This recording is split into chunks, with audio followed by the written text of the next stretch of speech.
96,000 frantic fans showed up at the Big O to see the Jays play the Reds, stating their case for an Expos return. But does one magical weekend equal a promising future for baseball in Montreal? As always, we invite you to join us on our social networks at facebook.com/RBTL Sports, as well as on Twitter @RBTL Sports. To my left is RBTL contributor Anthony Cornelli. Great to see you. Good to be here. To your right is Ray Clary. You, sir, are a scout for the San Francisco Giants, and you're also sporting those rings. Show those rings right there. 2 bad boys and a third one on the way. Thanks for taking the time. Anytime. To the right, David Hurley, RBTL contributor. Great to see you. And you actually had a chance to cover baseball. We'll have a chance to talk about that. Yeah, you can go check it out on YouTube on RBTL Sports Overtime. Very good. Let's talk about the coverage that you had. You lived it first and foremost with the fans there, the excitement there, Denny Coderre, Russell Martin. Your overall impressions of what this was as a statement to MLB about bringing the team back to Montreal. Montreal put on a good show. I mean, 96,000 fans came out over the weekend. It really showed that the city was missing baseball. But again, it's a 2-day event. It's mostly an event, co-event. It's not a baseball team here for the long run. This city needs a new stadium if they were to do something, and I don't think they're ready to do it just yet. I got to agree with Mr. Hurley there. I mean, Montreal is an event-based city. Any big event that comes to Montreal usually sells out. 100,000 people is not telling MLB that Montreal's in it for the long run. And the plans of a new stadium are not really in the talks. Even if Montreal would get a team, they were saying they'd play at the Big O, and then 2-3 years down the road, the stadium would come. I think the fan base would be gone by then. But if you had that pessimistic standpoint, right, if we were always thinking from a negative standpoint, you would say, okay, well, we don't have the financing, we might not have the support on the long term, but if we look at it from a positive standpoint, Ray, this is a big step in the sense of attendance, right? Regardless of what happens, regardless if it's a weekend event, it's 100,000 people showing up to watch a baseball game. For me, I think he's right that we're an event-based city, and we like that. But the commissioner, previous commissioner Bud Selig, and new commissioner Manfred, he said they want a stadium first. They don't want to play at the Big O. They want a stadium first. They want an open-air stadium downtown where it's going to attract people. They don't want a fly-by-night stadium that open. They want a team. Other teams, they've talked about Tampa relocating. Miami talking about relocating. Oakland. But they want a new stadium. They don't want to go to basically a toilet bowl, for 81 or 82 games. And are the fans going to come for 81 or 82 games? I think they would come if it was an outdoor ballpark. But again, they have to get the funds to do it, and you have to put it in the right location. You're not going to put it where the Hippodrome is, and please don't put it back where the Olympic Stadium is, because those are terrible locations for a baseball stadium. But the industrial area right by the Bonaventure Expressway could be a great location to have a ballpark. It does have a great... But also Hippodrome, you say, why? They already sold that land, but that would have been the ideal land because that's where all the majority season ticket holders were. And there's ample parking. Four metros close by. Accessibility. You want to be accessible to the ballpark. You don't just want one way in, one way out. You two at a concert there, it was accessible. People walk. People like to be in that environment, just walking around. There's nothing to do outside of the Olympic Stadium when you walk around. If I'm not mistaken, they were talking about even Griffintown, right? Griffintown's an Griffintown up-and-coming would be area. bad. A lot of young Griffintown would be a professionals. better area than Bonaventure area. Guys, we got to look at stats. I mean, since 1994, after that playoff that went sour. That year, as they say. They were averaging over 22,000, and in 10 years, to the year they folded in 2004 or relocated, we were averaging just over 9. I know there's a lot of MLB, American cities that don't have those average attendance, but how much there's something to be said, though. There is something to be said that the Tampa Bay Rays didn't get over 36,000 people for a playoff game, and we're getting 50,000 for a meaningless preseason game. There's something to be said for that. Then again, you have to look at where the St. Petersburg Dome is. It's in the middle of nowhere, right off the highway. It's hard to get to. Still a playoff game. But it's still, I understand that, but still inside. Still inside. People don't want to be inside. I don't care what you say. People want to wrap up with their coats, and they want to stay outside. October ball. You want to go to the ballpark, and 2 years, in 2012, I was in Detroit. It was freezing. But you know what? It's fantastic. In 5-10 minutes, a coffee, jumping around when they score runs. It's great. The damage was done in terms of this generational gap, right? In terms of the team leaving, and the damage has been done. However, there's a gap between the 40, 50, 60-year-olds who really lived baseball here in its heyday. Do you think that gap is repairable? If ever there was, right? Let's say we extrapolate that the team is going to come back. Do you think that gap of being away for so long could be fixed and repaired? I believe so. You see so many fans going to to Boston, going to Detroit, going to New York to watch other ball teams play. The telltale sign is, why don't you have a week long, have the Yankees come here for a week, have Boston, and share the profits and see if the fan base will stay for a whole week. It's fine and dandy, or spring training game, 2 days, 96,000 people. But what about Tampa Bay Devil Rays against Baltimore? Are we going to get those kind of fans? Like, I think if you bring a team here and put them in the American League East with a new stadium, I think you sell out. Absolutely. I think you sell out. Well, one thing's for sure is you're not going anywhere, because I love the energy you're bringing to the show. Stay with us. RBTL continues right here. Don't go anywhere. Read Between the Lines is brought to you by EliteSportsTours.ca. What are you doing this weekend?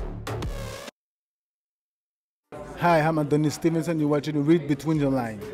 The much anticipated fight between Kovalev and Stevenson has now taken center stage. Looking back at his recent title defenses, can Superman compete with the Crusher? Or will he be planted like everyone else? Welcome back, RBTL contributor Anthony Corneli. Ray Calera, you're a scout for the San Francisco Giants and the owner of 2 very special rigs. Thanks for taking the time. And to your right, David Hurley.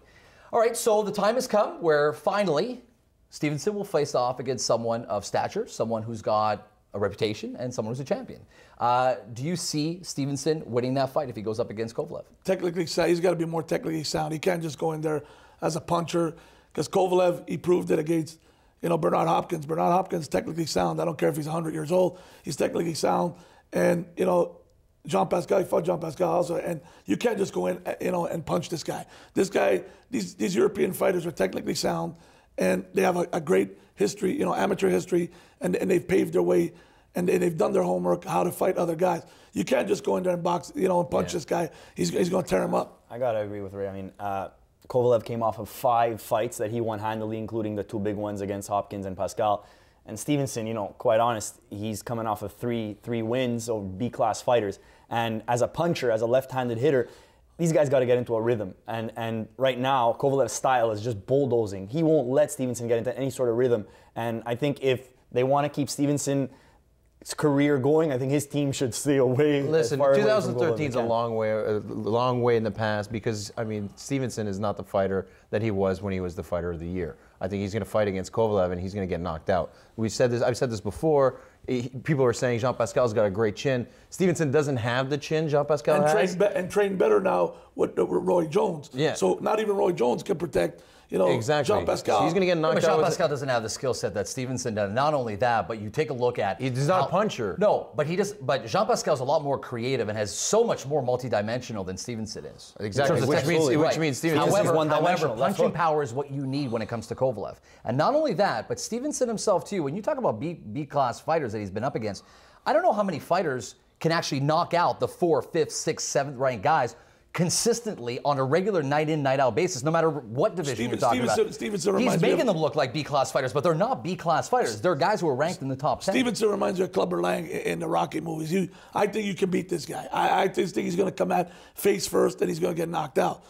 These European guys, like the Klitschko's, these guys figure stuff out. They're intelligent fighters, just like back in the day with the Sugar Ray Leonards, with the Marvin Haglers, with the Thomas Hearns, all these, Alexis Arguello, even Roberto Duran. These guys could fight because they had intensive, amateur careers. Now, 1-2 fights, boom, you got to make a payday. So the fact that Stevenson hasn't had that amateur career that you talk about, because he's come in late, right? He came in at 33, but Stevenson is not the fighter, like you said, he's not technically sound like Kovalev. Kovalev's got 5 punches. Stevenson's got 1. It's his left hook. That's it. Other than that, he's going to get knocked out. His jab, Kovalev's jab, is more powerful than his left hook.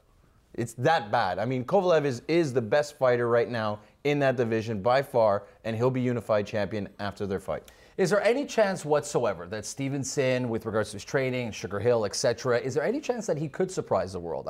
Is there anything about his style that you do like with what he's been able to showcase? Buster Douglas type one punch. Yeah, catch him. Really lucky. Well, I'm talking. You really about, think he's a one punch kind of guy? I think so. I think he's got to do that, because I think Kovalev is gonna cut the ring in half. He's gonna go at him.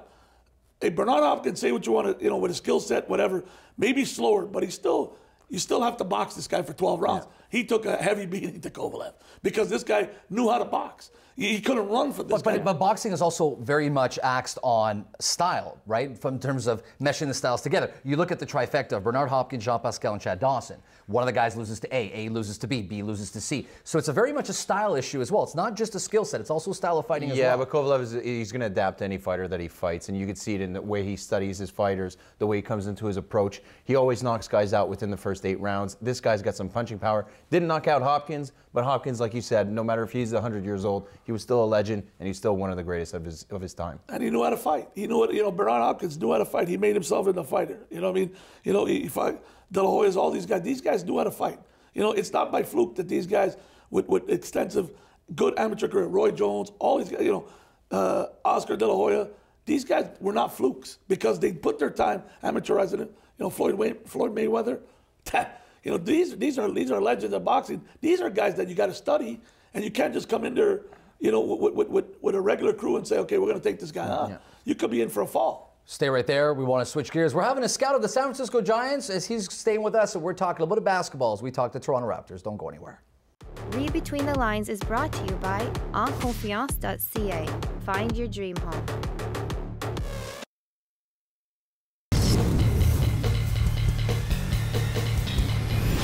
The Raptors will likely collide with the Washington Wizards when basketball's real season kicks off in a week. Is it the year that Toronto takes a bite out of the Eastern Conference? We welcome back Anthony Cornelli, Ray Calari, and David Hurley. This is the moment for Toronto. They've got the marketing, they've got the people behind them, they've got a great ambassador. I got to give it to him. Drake's doing a great job. Yeah. But it's time for the Raptors to move up in the Eastern Conference and seriously make an impact. Is it the year? I think it could be the year. I mean, leading into the All-Star break, the Raptors were having a great first half of the season, top 3 finish maybe, and they struggled a little after the All-Star break, and they landed with the Washington Wizards, and they swept them in the season series. But I think if they're going to want to go into the second round of the playoffs, they need to get Drake onto the court as well. Yeah, they're going to need a little bit better performance from Lowry for sure. He needs to come back and being healthy. Even Amir Johnson's playing very soft these days.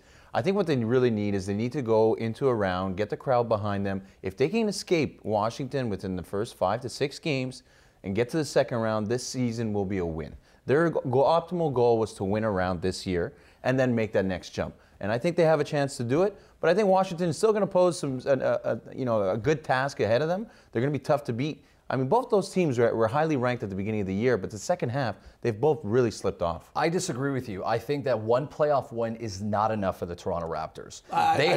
I agree. They have a strong nucleus, A. B, the other teams around them are not as strong as they have been in the past. So this is a great opportunity for the Toronto Raptors to step up, move up, win a series, and maybe even contend against the Chicago Bulls. Maybe really push these guys to the limit, go to a Game 7. Because from a marketing standpoint, you need the team to go deep. Right? It's not just enough to win that playoff series. Even last year against Brooklyn, yeah. Against Brooklyn, you saw the hype, you saw the excitement, you saw how important it was for Toronto to go to that next step, and then obviously they lost Game 6. I think they're two similar teams. I think with John Wall, with Washington, and Lowry, they're good guards, but not proven at the big stage. I think, and honestly, they had great playoffs last year. Kyle Lowry missed the shot to win the series, so I mean that came out that bothered him the whole summer. We're all talking about the Raptors making a good push into the playoffs. We still have to we still have to get by the Washington Wizards. I mean, the Washington Wizards, yes, they struggled in the second half of the season. They're the 4th oldest team in the NBA with an average age of 28.8. They had that one guy that came back to bite them last year, in Paul Pierce. Paul Pierce is a Raptor killer, okay, and he is an experienced guy. Yes, they upset the Chicago Bulls in the first round last year. The Raptors have a lot. It was Paul Pierce that had the block on Kyle Lowry's shot last year to end the season on Game 7. And I think the championship in the East has got to go through Cleveland. 100%. You know I don't care what their record is when you have LeBron James, Kevin Love. I think Kevin Love's not as much as a factor as LeBron James. That guy can take over a game like that. Kyrie Irving as well. Yeah, he's another great point guard. He's going to be one of the better point guards in the league. I think this year, if we're going to say the Raptors do have an opportunity, I think finishing 4th for them is probably the best because they'll face Atlanta, which Atlanta is a good team. They're really, really hot this year. But I don't see him. I see him being like a one-year wonder. Yeah. So I think the Raptors, if they do make it out against Washington, they'll have an opportunity against Atlanta. And I think if they do play Atlanta, they could win that series too. I think it's a moot point because all you have to do is go to the other side of the country, and all those teams in the West are just superior to all the teams in the East. The thing is that for Toronto, not just 1 or 2, you got to go to conference championship to get any credibility going forward and getting. It's not by fluke that teams like San Antonio and these teams they're fearless. You can beat them. They'll be down 2 games to nothing, and they'll come back and beat you. And Duncan's old. Ginobili's old. Tony Parker's old. These guys are all old. I don't think the playoff run will help Toronto because even if they make a big playoff push and they show themselves as a contender going into the future, do American players really want to come to Canada. I think next year will be a big thing for them. I think they've established that now. I think the team has done well enough that people do want to come. And not only that, but the We the North movement too has been a huge play of that. Lou Williams coming here, coming to Toronto was a huge asset for the Toronto Raptors. Real quick, gentlemen, Terrence Ross, your final thoughts about Terrence Ross and how important he is to the Raptors for them to have a deep cover. He was awful last year in the playoffs, and they really need him to be the shooting guard that they want. He's supposed to come in and start putting up points. He needs to average close to 18 points for them to have an opportunity to beat Washington in the first round. Gentlemen, stay right there. We're switching gears as we're talking hockey, and the Montreal Canadiens, are they pretenders or contenders? Stay with us. Reid Between the Lines is brought to you by Diadora. Available at diadora.com.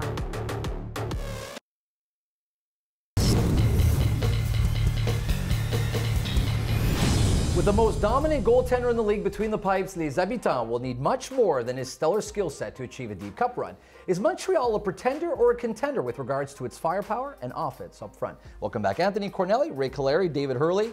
42 wins and counting. By the time this show airs, he'll probably have one more. Best single season record for a goaltender. He's definitely someone who's going to be an important piece of the puzzle. But the questions that people have is up front with the offense. Max Pacioretty could be questionable. We don't know yet. It'll probably come out in the next couple of days. But the offense of the Montreal Canadiens, pretender or contender? Start with you, Dave. Well, that's a big question, and I really want to say contender, but I'm going to be saying pretender right now. The reason being is we don't have a goal scorer. Other than Max Pacioretty, there's no one on this team that consistently scores goals. Yes, you have a Brandon Gallagher who will put up 20. You have a Thomas Plekanec who will put up 20. But you need more 30-goal scorers on this team. You have a bunch of guys who would rather pass it in a penalty shot than shoot on net. I mean, for me, the Canadiens don't have the scoring up front, and I think it's going to come up to the third line. But last year we had the same issue, and then we had Rene Bourque's incredible playoff, run in terms of scoring points and goals, and that was something that the Montreal Canadiens need. And you need that depth, right? The Montreal Canadiens, I would think they're contenders because of the depth that they have. But one key point will be DSP. Devon Smith-Pelly. I think he needs to really step up for the Montreal Canadiens because that's why they acquired him. Exactly. They 20 mortgaged Sikac for him and his playoff experience, and they need that. They got 12 points out of him in Anaheim? I believe they're a contender because of the equalizer and Carey Price. Or is that you coming from a New York Rangers standpoint? No. They went to the conference finals last year with a backup goalie. I believe with a quality frontline goalie, he's the best. It's proven. Patrick Roy won it by himself. Martin Brodeur, Jonathan Quick, Cam Ward. Yeah, Cam Ward. These guys won. These guys stood on their heads and they brought up to the promised land. Patrick Roy did it twice.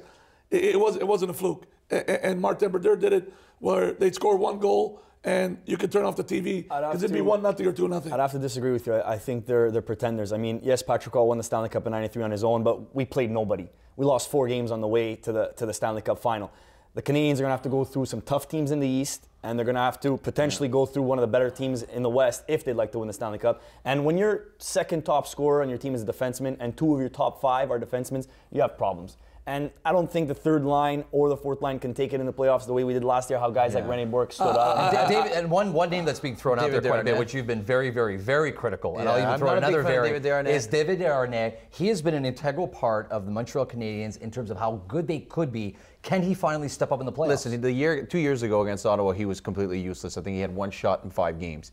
Last year, he did step up his play, and I'll commend him on the play that he did have. I think he had about 10 points. He was very useful, and he made a nice addition to Pacioretty and, at the time, Thomas Vanek.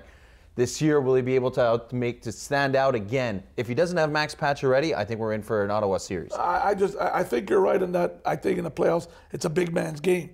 But again, I think to me, just like every other sport, you need a primetime defensive guy, you need a primetime goalie. You got it.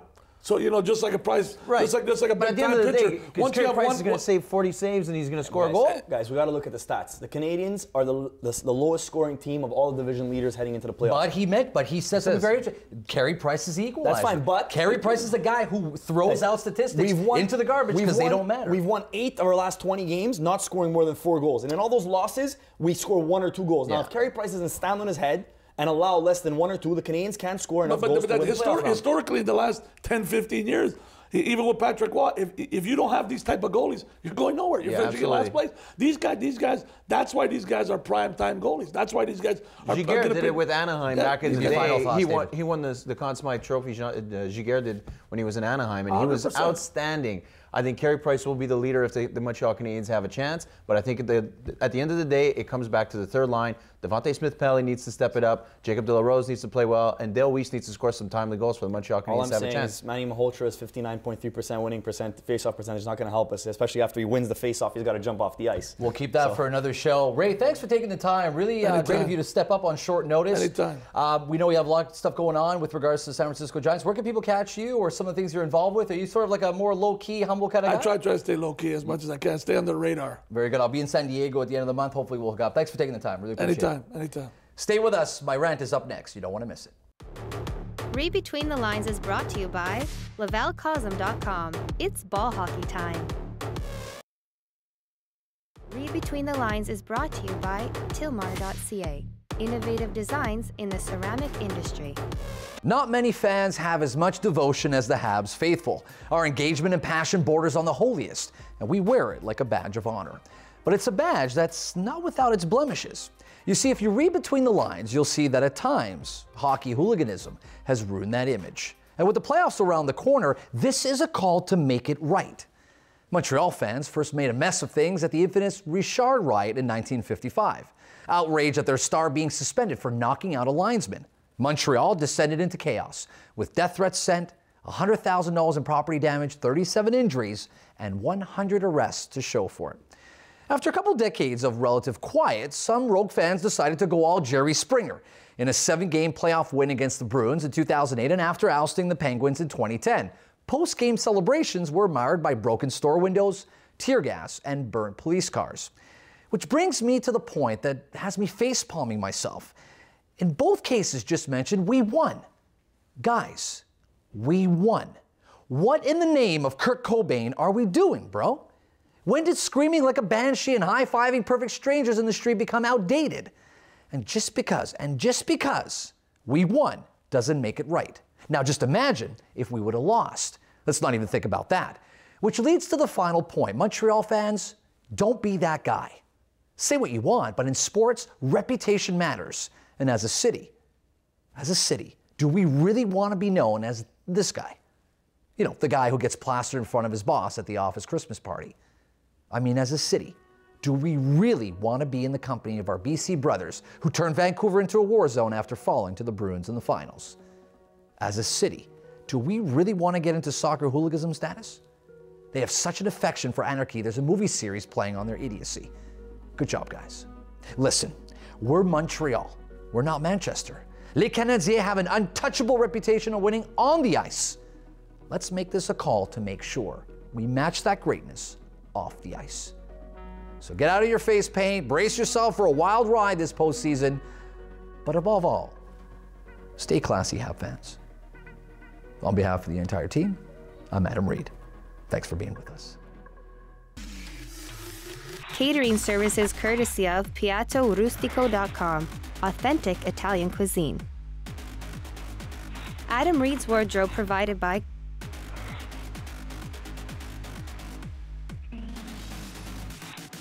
Salon services powered by Glam Atelier, La Maison de Beauté. Hotel accommodations provided by Hotel 01, located in the heart of the cultural show and entertainment district. Transportation services powered by Ambiance Limousines, Montreal's premier limousine company. Arbonne Essentials supplied by Randy Belfer, available at randybelfer.arbonne.ca.